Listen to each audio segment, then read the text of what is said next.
Oke, assalamualaikum warahmatullahi wabarakatuh. Selamat sore, Perkenalkan kami. nama saya Diko Aprianto. Oke, saya pribadi Hendra Firmansyah. Saya Welben John Felix Sinaga. Saya Rilsona Galpi. Oke, jadi di sini kami ingin ngapain nih tadi? Oke, jadi gini, kita Ah. akan menjelaskan tentang problem sawit di Indonesia. gitu. Wih, keras tuh. Jadi bahasanya. gimana gitu? Masalah-masalah. Oh, menurut Ben lah, masalah sawit di Indonesia ini apa nih buat kita Ben? Contohnya Ben. Baik ya, mungkin yang belakangan yang sering terjadi ini yang dapat kita lihat bahwa isu-isu soal kelapa sawit di negara Eropa yang dimana isu itu bahwa menyatakan kelapa sawit ini dapat merusak lingkungan seperti itu. Oh, hubungannya. Nanti Ben hubungan kalau pojok. Minyak kelapa sawit. Nah, minyak kelapa sawit. Nah, kenapa minyak kelapa sawit? Minyak kelapa sawit itu harganya murah sehingga bangsa Eropa impor dari Indonesia. Tapi karena isu tersebut, isu lingkungan tersebut membuat harga minyak kelapa sawit jatuh dan kurang diminati oleh Eropa. Tidak iya. sesuai standar. Oke. Jadi ada dua argumen tadi sudah disampaikan. Nah, tapi kita arahkanlah ke pakarnya sawit dari Rio. Rio, tanggapan yang pertama gitu ya. Masalah apakah sawit itu merusak lingkungan? Secara teorinya benar juga. Ada benarnya juga gitu. Kenapa? Karena sawit itu, satu batang sawit itu setiap harinya meminum 20 liter air. 10 liter ya? 20 liter air. Dengan 20 liter air kita kalikan lah 20 liter air satu batang sawit. 1 hektar aja 140 sekian gitu lah, 140 lah. Kita kali 20 liter 140. 280 Berapa? ya 2.800. 2.500 liter. Berapa tangki itu dibutuhkan? Ini langsung tuh air di dalam tabung ya. Oh, jadi itulah ya. Berarti mengenai lingkungan tadi katanya. Tapi kalau untuk merusak lingkungan itu dikatakan sawit sebagai perusak itu enggak bisa juga dikatakan sebagai perusak. nggak sepakat ya. Enggak sepakat. Jadi menurut Anda Saudara Hendra? Kalau aku pribadi sih, kalau itu mungkin apa ya, mitos.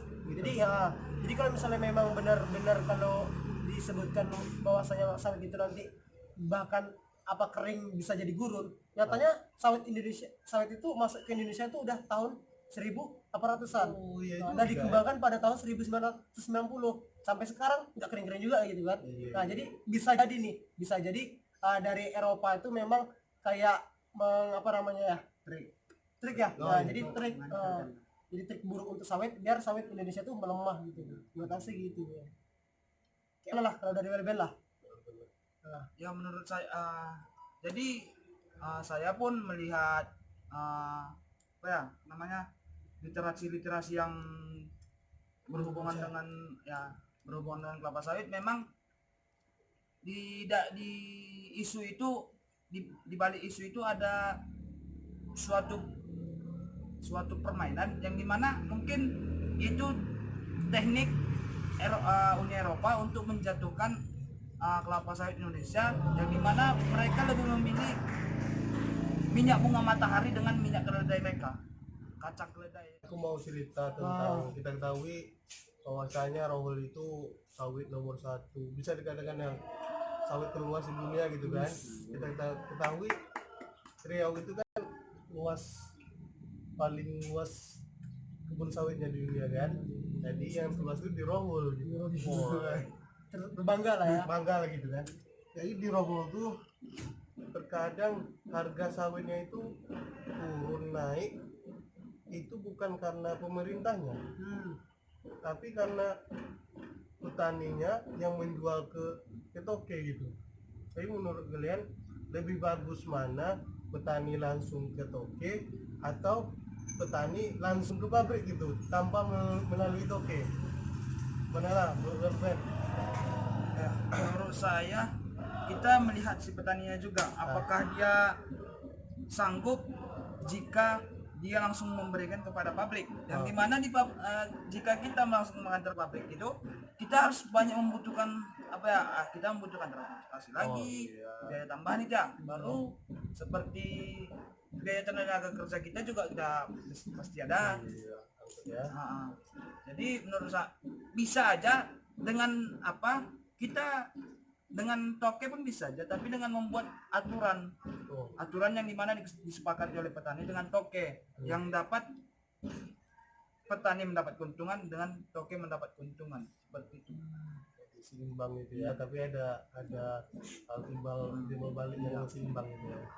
Anda kemana, Anda lebih bagus ke toke atau langsung ke pabrik gitu petani? Kalau misalnya lebih bagus berdasarkan harga, jelas kita langsung ke pabrik ya kan. Oh iya dong. Iyalah, Iya. karena kalau ke pabrik itu tentu harga lebih mahal daripada toke. Rantai pemasarannya pun lebih pendek gitu. Tapi kan nggak semudah itu begitu. Kalau misalnya kita langsung ke, benar ini kata Melvin, kalau misalnya langsung ke pabrik kan biaya transportasinya, dan belum lagi kalau perusahaan itu menerima kan. Iya. Apalagi kebanyakan petani swadaya kan dikit gitu kan, iya, tidak itu tercukupi iya.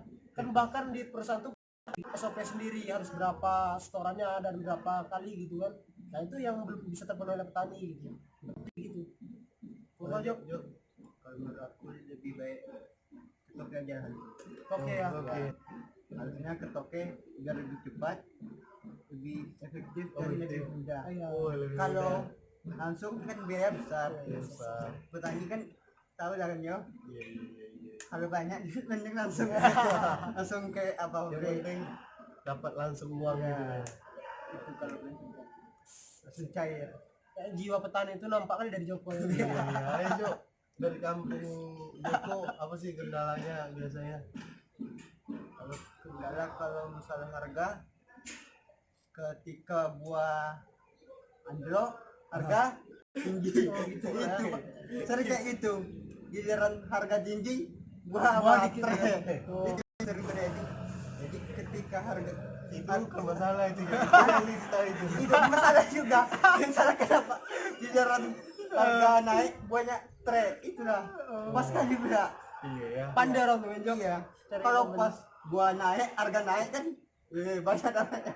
Ya, betul kan? Jadinya dapat duit.